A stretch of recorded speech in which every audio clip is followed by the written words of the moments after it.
Au Mali, le président Ibrahim Boubacar Keïta a réuni des milliers de représentants de partis, de groupes armés et de la société civile.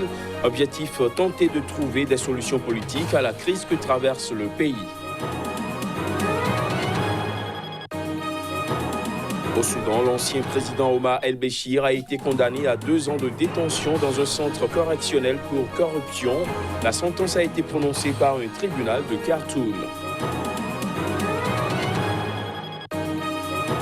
Et puis le Fonds monétaire international va reporter le versement de 44,7 millions de dollars à la République du Congo, un montant qui correspond à la 2e tranche d'un prêt négocié dans la douleur avec Brazzaville. Voilà pour les titres, nous sommes le dimanche 15 décembre de l'an 2019. Bienvenue à tous. Au Mali, le président Ibrahim Boubacar Keïta a réuni des milliers de représentants de partis, de groupes armés et de la société civile. Objectif, tenter de trouver des solutions politiques et pas seulement militaires à la crise que traverse depuis des années le pays en guerre contre les djihadistes. Reportage. Ils étaient quelques 3000 personnes au palais de la culture de Bamako, représentants de partis, de groupes armés et de la société civile, que le président malien Ibrahim Boubacar Keïta a réuni samedi à Bamako pour tenter de trouver des solutions politiques à la crise traversée depuis des années par le Mali. Je me réjouis de la mosaïque ici recréée pour que les uns et les autres échangent, pour que les uns puissent changer les autres et que tous conviennent que la diversité est notre plus grande richesse et l'unité notre plus grand intérêt. Il s'agira pour vous d'ausculter le pays pour voir quel est son mal, d'où nous vient-il et comment le soigner. Vous êtes une force de proposition et le pays attendra de vous que votre rencontre ne soit pas une réunion de plus. L'idée de ce dialogue national inclusif qui se tient jusqu'au 22 décembre est de dégager une feuille de route politique qui, d'un avis largement partagé, doit aller de pair avec la réponse militaire face à une crise qui n'est pas seulement sécuritaire, mais multiforme, notamment humanitaire, étatique, économique, voire climatique. Ce dialogue-là va permettre à l'État malien de sortir de la crise. D'une crise profonde que le Mali se trouve depuis pas mal d'années. Et nous demandons à tous les participants, à tous les délégués, de se donner à fond, de parler très sincèrement, de parler des plaies du pays, de se dire les vérités et dans le plus grand respect pour que ce pays-là puisse retrouver la paix et définitivement. Malgré la main tendue, beaucoup ont refusé de venir à ce dialogue qu'ils estiment faussé.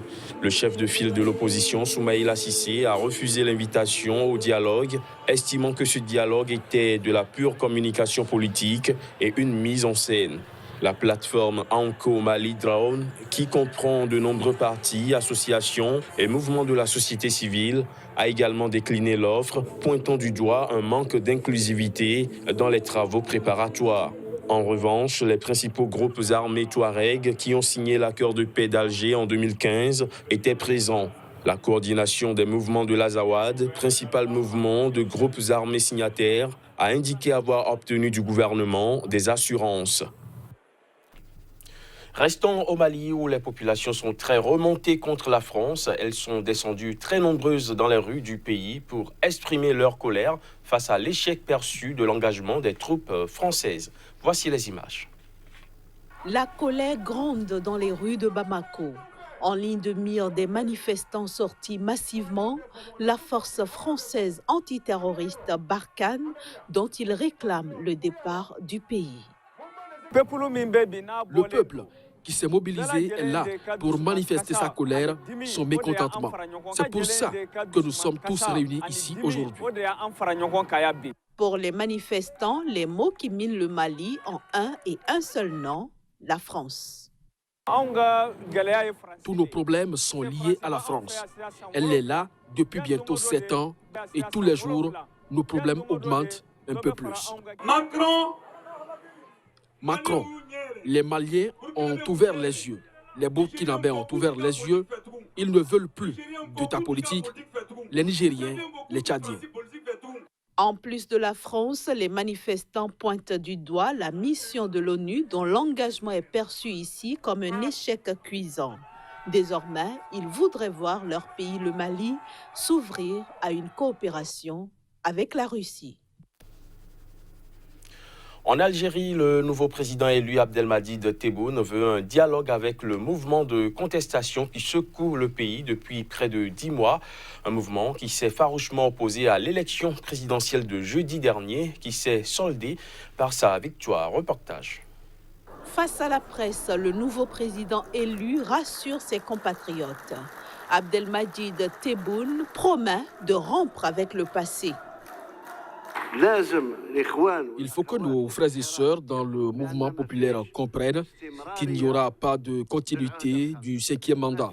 Il n'y a pas de continuité aux agissements du passé. Donc, si vous restez de votre côté et moi du mien, on ne pourra pas s'écouter et construire un nouvel avenir pour ce pays et pour ces jeunes. Donc, la solution, c'est le dialogue et encore le dialogue. Un dialogue que le nouveau président élu veut direct, profond, mais surtout porteur de changement. Mon premier engagement avec le Irak, le mouvement de contestation, et avec les Algériennes et Algériens, est que l'on avance rapidement vers le changement. Et ce qui concrétisera ce changement, c'est la nouvelle direction de cette République vers la Constitution, un changement profond de la Constitution avec l'aide de tous les concernés. À ce titre, Abdelmadjid Tebboune voudrait pouvoir compter sur la jeunesse algérienne. Je m'engage à passer le flambeau aux jeunes. J'ai aussi dit, je me considère comme un lien entre l'ancienne génération et les jeunes. Le président Tebboune s'engage par ailleurs pour la liberté de la presse. Il se battra, a-t-il dit, avec férocité contre toutes les entraves qui peuvent empêcher la liberté d'expression en Algérie. Toujours en Algérie, le chef d'état-major de l'armée, le général Ahmed Gaïd Salah, a félicité Abdelmadjid Tebboune au lendemain de son élection dès le premier tour de la présidentielle.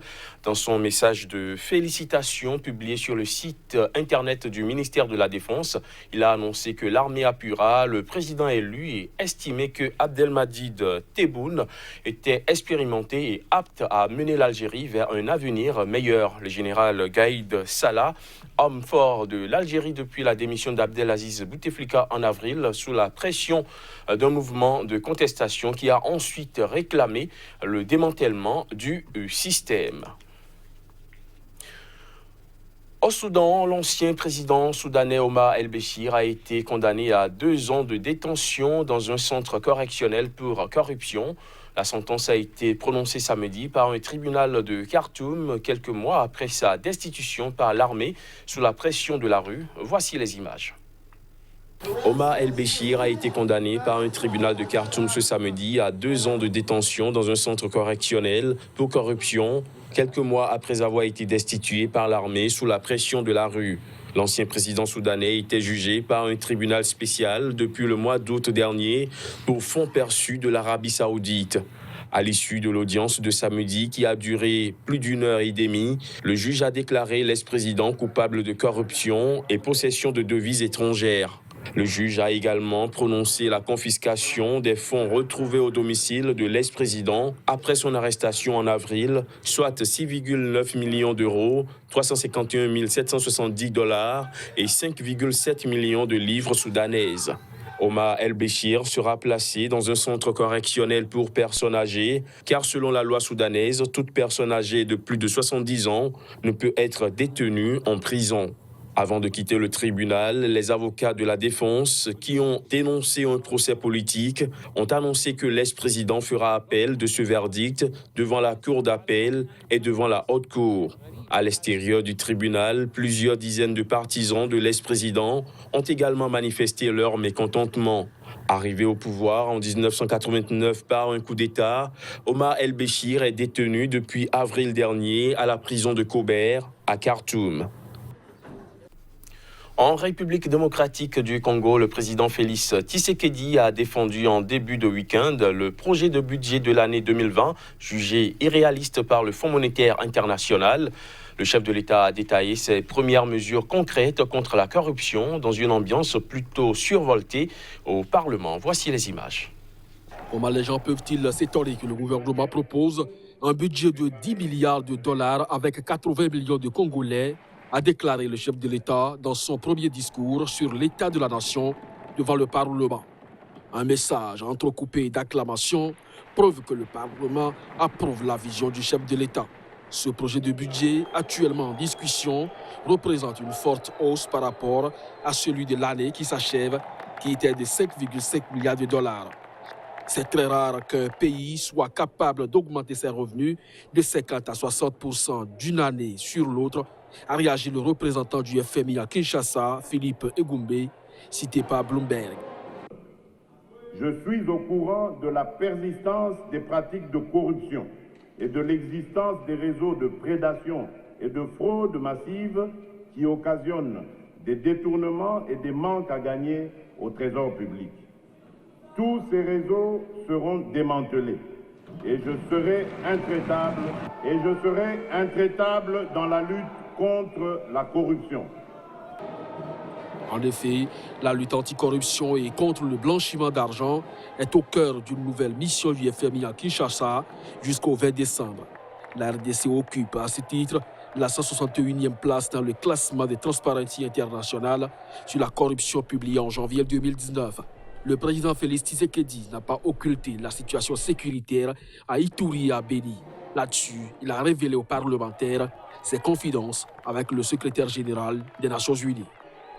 J'ai dit au secrétaire général des Nations de l'ONU notre sentiment de gratitude et notre volonté de procéder graduellement à un redéploiement des effectifs, prélude d'un départ concerté, organisé et structuré de la MONUSCO.